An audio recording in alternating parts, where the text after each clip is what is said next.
Bismillahirrahmanirrahim. Alhamdulillahirabbil alamin. Wassalatu wassalamu ala Rasulillah Sayyidina wa maulana Muhammad bin Abdullah wa ala alihi wa sahbihi wa man tabi'ahu wa mawala. Ashhadu an la ilaha illallah wahdahu la syarika lah wa ashhadu anna Muhammadan abduhu wa rasuluhu la nabiyya ba'dah. Allahumma salli wa sallim ala sayyidina Muhammad wa ala ali sayyidina Muhammad. Qala Allah Ta'ala fil Qur'anil Azim wa huwa asdaqul qa'ilin. A'udzu billahi minasy syaithanir rajim. Ya ayyuhalladzina amanu taqullaha haqqa tuqatih wa la tamutunna illa wa antum muslimun. وقال تعالى في آية أخرى يا أيها الذين آمنوا اتقوا الله وقولوا قولا سديدا يصلح لكم أعمالكم ويغفر لكم ذنوبكم ومن يطع الله ورسوله فقد فاز فوزا عظيما. عباد الله أوصيكم ونفسي بتقوى الله وطاعته فقد فاز المتقون. Hadirin sedang jemaah Jumat yang dimuliakan Allah Subhanahu wa Ta'ala. Hari ini kita berada tepat pada tanggal 26 Rajab. Ketika suara azan dikumandangkan oleh muazin maghrib nanti, maka masuklah tanggal 27 Rajab. Lalu tragedi apa yang terjadi hari itu? Kalau kita kembali membuka lembaran sejarah, kita putar kembali 14 abad yang silam, kurang lebih, bahwa tepat pada tanggal itu Nabi Muhammad Sallallahu Alaihi Wasallam pulang dari negeri Taif. Ini sebelum keberangkatannya Isra dan Mi'raj. Maka perjalanan Isra dan Mi'raj itu ada banyak hikmah yang bisa kita ambil. Tapi tujuannya satu, tujuan pertemuan Nabi Muhammad Sallallahu Alaihi Wasallam dengan kekasihnya Allah Subhanahu Wa Taala hanya satu tujuan, menjemput perintah solat di Sidratul Muntaha. Tapi ada hikmah di balik itu semua. Banyak perjalanan lika-liku, tragedi, kejadian yang disaksikan oleh Nabi. Tapi yang perlu kita ketahui, sebelum keberangkatan Nabi Isra dan Mi'raj itu, Nabi baru saja pulang dari negeri Taif. Apa tujuan beliau ke negeri Taif? Beliau diutus sebagai seorang Nabi dan Rasul, menyampaikan risalah, mengajak umat untuk beragama Islam, bersyahadat la ilaha illallah, bertauhid. Tapi dia ditolak di kampungnya. Dia diusir dari kampungnya, dibunuh karakternya, dan terakhir permusuhan itu semakin besar, semakin tak lagi tertanggung oleh Nabi. Satu-satu terakhir yang dilakukan oleh masyarakat kaum kafir Quraisy di kota Makkah waktu itu, mengembargo Nabi Muhammad Sallallahu Alaihi Wasallam. Setelah karakternya dibunuh, Nabi Muhammad dituduh, difitnah dengan berbagai macam tuduhan, tak mempan. Lalu diserang lagi keluarganya, tak mempan. Terakhir diserang karakternya dan usahanya. Akhirnya Nabi Muhammad Sallallahu Alaihi Wasallam berangkat ke negeri Taif. Dia berangkat ke negeri Taif dalam keadaan sedih. Kesedihan pertama, dia diusir, ditolak di kampung tempat kelahirannya sendiri. Kesedihan yang kedua adalah wafatnya orang yang paling dia sayang. Dua orang yang paling dia cinta, pamannya Abu Thalib, yang kedua istrinya Siti Khadijah. Tempat dia bergantung satu-satunya adalah Siti Khadijah setelah pamannya wafat. Pun tempat wafatnya itu patah, diambil oleh Allah Subhanahu wa Ta'ala. Lalu apa hikmahnya? Sebelum perjumpaan dia dengan Allah, Allah ingin membersihkan hati Sayyidina wa Maulana Muhammad sallallahu alaihi wasallam dari segala ketergantungan kepada makhluk. Selama ini Nabi Muhammad bergantung kepada pamannya Abu Thalib. Abu Thalib diambil oleh Allah. Setelah itu Nabi punya tempat bergantung berlindung di bawah istrinya Siti Khadijah yang telah menemani perjalanan dakwahnya, yang telah menghabiskan harta kekayaannya demi untuk perjuangan dakwah Rasulullah. Maka itu tempat dia berlindung terakhir kalinya itu pun diambil oleh Allah. Tujuan Allah apa? Ternyata Allah ingin membersihkan hati Nabi Muhammad dari segala ketergantungan kepada seluruh makhluk dan manusia. Allah Maha Cemburu. Dia tak mau Nabi Muhammad bergantung dan berharap kepada siapapun kecuali hanya kepada Allah Subhanahu wa taala. Akhirnya tempat bergantung itu pun patah, diambil oleh Allah Subhanahu wa taala. Dia berangkat ke negeri Taif. Berangkat dari negeri kota Makkah, tanah kelahirannya, sengaja dia tak naik kuda dan onta. Sengaja dia berjalan kaki karena dia diintai oleh orang-orang Quraisy. Takut kalau dia berkuda akan ditandai oleh orang Quraisy, akan dijemput dan dibunuh karena melarikan diri dari kota Makkah. Karena posisi dia di saat itu sedang diembargo, diperhatikan, dimata-matai oleh orang-orang kafir. Akhirnya dia berjalan kaki 40 km perjalanan dari kota Makkah menuju ke negeri Taif. Sampai di negeri Taif, tujuan utamanya menyampaikan pesan agama ini, berdakwah kepada saudaranya. Karena negeri Taif ini asal turun keturunan ayahnya. Dia berharap pulang ke kampung ayahnya ini akan disambut dengan tola'al badru alaina. Dia pulang ke kampung halaman ayahnya, dia disambut dengan ahlan wa sahlan. Ahlan, selamat datang. Sahlan, akan mudah segala urusan. Ahlan, keluarga. Sahlan, mudah. Kau datang sebagai keluarga. Wa sahlan, dan kau datang seluruh urusan mudah. Tapi tidak, dia tidak disambut dengan ahlan wa sahlan. Justru kedatangannya menimbulkan kebencian di hati masyarakat Taif waktu itu. Sehingga dakwahnya tak diterima oleh kaumnya. Sehingga dakwahnya tak lagi diterima, justru dibenci dan dicaci maki. Lebih daripada itu, Nabi Muhammad SAW dilempar dengan batu, dilempar dengan pelepah kurma, dilempar dengan ranting kayu. Semua orang mencaci maki, mensumpah serata orang yang paling mulia di atas dunia itu. Akhirnya dia bersembunyi di balik bukit. Di saat itu dia menadahkan tangannya ke hadapan Allah Subhanahu wa taala. Ya Allah, hari ini kuserahkan segala kelemahan dan kekurangan kepadamu ya Allah. Tak ada lagi tempatku mengadu kecuali hanya kepada Engkau. Maka kuserahkan semuanya kepada Engkau ya Allah.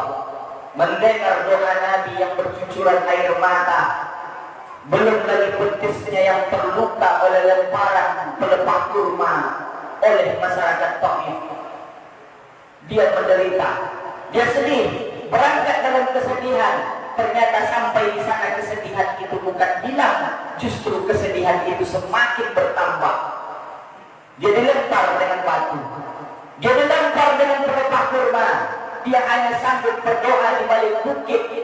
Dia tidak berdoa mensumpah serata, mencaci maki masyarakat Taif.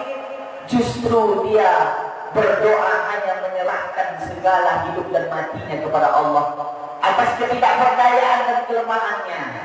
Akhirnya Allah mengutus 2 malaikat untuk datang kepada Sayyidina Muhammad SAW. Pertama, malaikat Jibril diutus oleh Allah.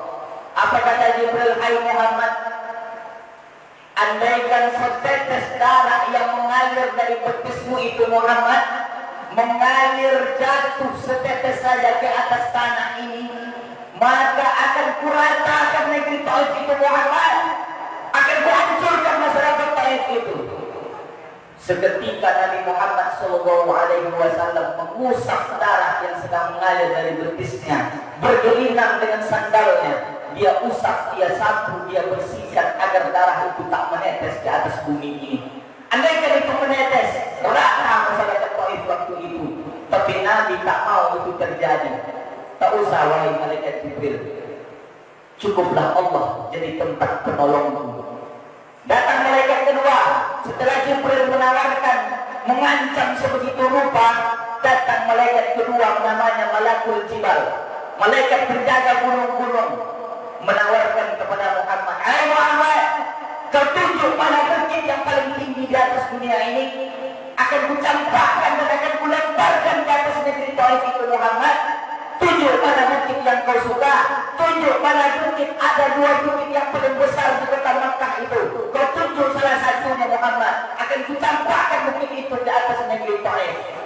Tapi apa kata Nabi Muhammad? Jangan Malakul Jibal, jangan.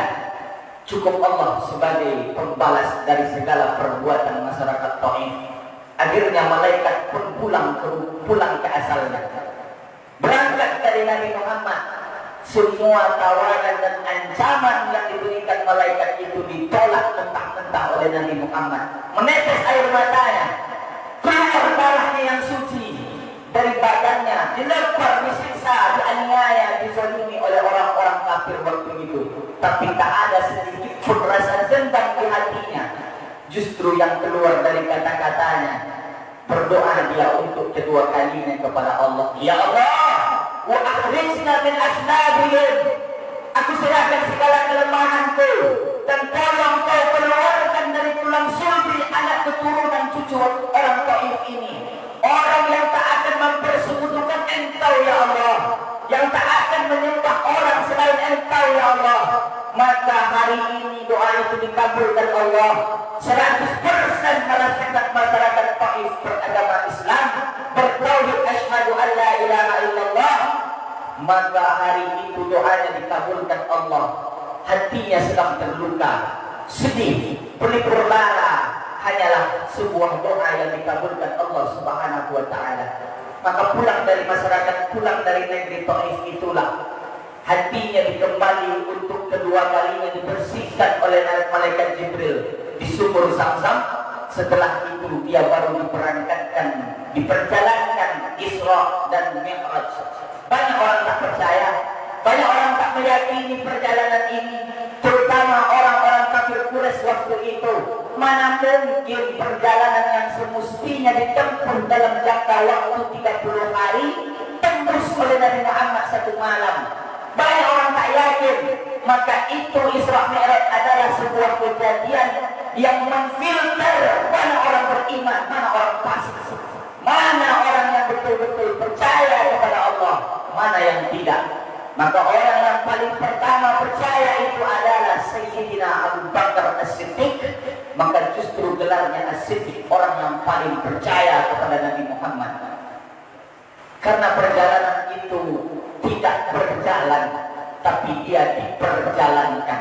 Subhanallazina asra bi'abdihi. Maksud si Allah yang memperjalankan hambanya. Dia memperjalankan, tidak berjalan. Kalau berjalan berarti atas dasar kemauan manusia, tapi diperjalankan. Kita diperjalankan oleh Allah. Maka tak ada yang mustahil dari perjalanan itu. Dia naik kendaraan yang bisa menembus sekencang kilat di langit, sejauh mata memandang. Maka diperjalankan dari Masjidil Haram ke Masjidil Aqsa di Palestina. Habis itu dia sholat 2 rakaat. Maka namanya wa imamur rasul, dia imam pemimpin dari seluruh rasul. Karena di Masjidil Aqsa Palestina itu dia sholat 2 rakaat, dia yang sebagai imam. Sementara makmumnya adalah 24 rasul sebelum dia. Setelah itu barulah dia Mi'raj, naik dari Masjidil Aqsa Palestina, naik ke atas langit, berjumpa dengan sahabatnya. Di langit pertama moyangnya, kakeknya Nabi Adam. Naik ke langit kedua berjumpa dengan Nabi Isa. Naik ke langit ketiga berjumpa dengan Nabi Yusuf. Naik ke langit keempat berjumpa dengan Nabi Yahya. Naik langit kelima dia berjumpa dengan Nabi Harun, Idris. naik ke langit ke-6 dia berjumpa dengan Nabi Musa, naik ke langit ke-7 baru dia berjumpa dengan kakeknya, itulah dia Nabi Ibrahim alaihissalam. Dari langit ke-7 mau menuju ke Sidratul Muntaha, barulah dia berpisah dengan malaikat Jibril. Hai Muhammad, aku tak bisa menemani engkau naik ke atas karena aku tak diizinkan untuk naik. Kau saja yang naik Muhammad.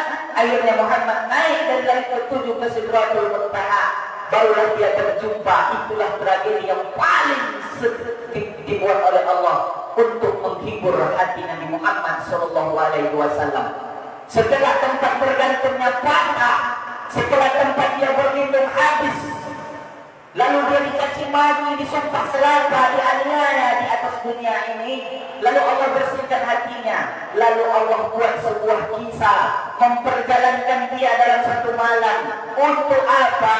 Untuk berjumpa dengan Allah. Apa tujuannya perjumpaan dia dengan Allah? Tak lain dan tak bukan untuk menghibur hati Muhammad Sallallahu Alaihi Wasallam. Menghibur itulah dia diperjumpakan dengan Allah. Namun di dalam tujuan itu ada tujuan yang lebih penting. Itulah dia menjemput perintah sholat 5 waktu sehari semalam. Banyak orang tak meyakini apa betul kejadian ini. Kalau memang betul berarti Allah bersemayam di Sidratul Muntaha. Tidak, Allah tidak bersemayam di Sidratul Muntaha, tapi Allah meletakkan Nabi Muhammad di Sidratul Muntaha untuk berjumpa dengan Allah. Allah itu tidak bertempat, Allah itu tidak memakan tempat, dia ada di mana-mana, lebih dekat dari kuku dan daging kita. Itulah cara Allah dengan setiap seluruh manusia. Maka orang yang mengatakan Allah bertempat di Sidratul Muntaha, berarti Allah itu tak Tuhan lagi, karena dia bertempat dan setiap makhluk itu bertempat, maka Allah hilang ketuhanannya, batal sifat dia yang 20. Ini mesti kita yakini saudaraku, bahwa kehadiran datang ke Sidratul Muntaha bukan bertemu, tapi memang Allah meletakkan Nabi Muhammad di Sidratul Muntaha itu karena dia ingin memberikan perintah yang mulia ini di tempat paling tertinggi di atas ciptaan kuasa Allah ini. Itulah dia Sidratul Muntaha. Maka sholat itu bukan perintah biasa saudaraku. Makanya apa kata Nabi, man taraka sholat muta'ammidan, siapa yang meninggalkan sholat dengan sengaja, faqad kafara biha, maka dia kafir secara nyata. Saksikan begitu kuasa Allah memberikan perintah yang tak biasa ini. Kalau puasa ayat saja turun. Kalau perintah zakat, haji, umrah, wakaf, perintah itu hanya turun ayat saja. Tapi kenapa perintah yang satu ini mesti dijemput ke atas? Kenapa dia mesti dijemput? Karena perintah ini tak main-main. Maka orang yang tak mau sholat, yang meninggalkan sholat 5 waktu sehari semalam dengan sengaja, tidak ada uzur, tidak ada keringanan bagi setiap muslim. Setiap muslim yang sudah mengaku beragama Islam, sudah terang dia otaknya dewasa, meninggalkan sholat, maka kafir dia secara nyata. Zahir kafirnya, jelas kafirnya. Orang yang keluar dari Islam itu namanya kafir. Kalau orang kafir tak perlu lagi jenazahnya disembayangkan, dikafankan, dikuburkan, dicampakkan saja di sungai. Begitu kerasnya agama ini dalam sholat, karena perintah itu bukan main-main, karena perintah itu merupakan dijemput ke atas. Perintah yang paling mulia, berjumpa dengan Allah, lalu diletakkan di atas tempat yang paling mulia, Sidratul Muntaha. Maka inilah tujuan inti daripada Isra dan Mi'raj itu sebenarnya. Hari ini kita merayakan Isra dan Mi'raj. Berapa banyak orang yang bertubi-tubi datang ke pengajian, bukan tabligh akbar, merayakan Isra dan Mi'raj, tapi sholatnya belum sempurna. Padahal tujuan inti daripada Isra dan Mi'raj itu adalah menjemput perintah sholat.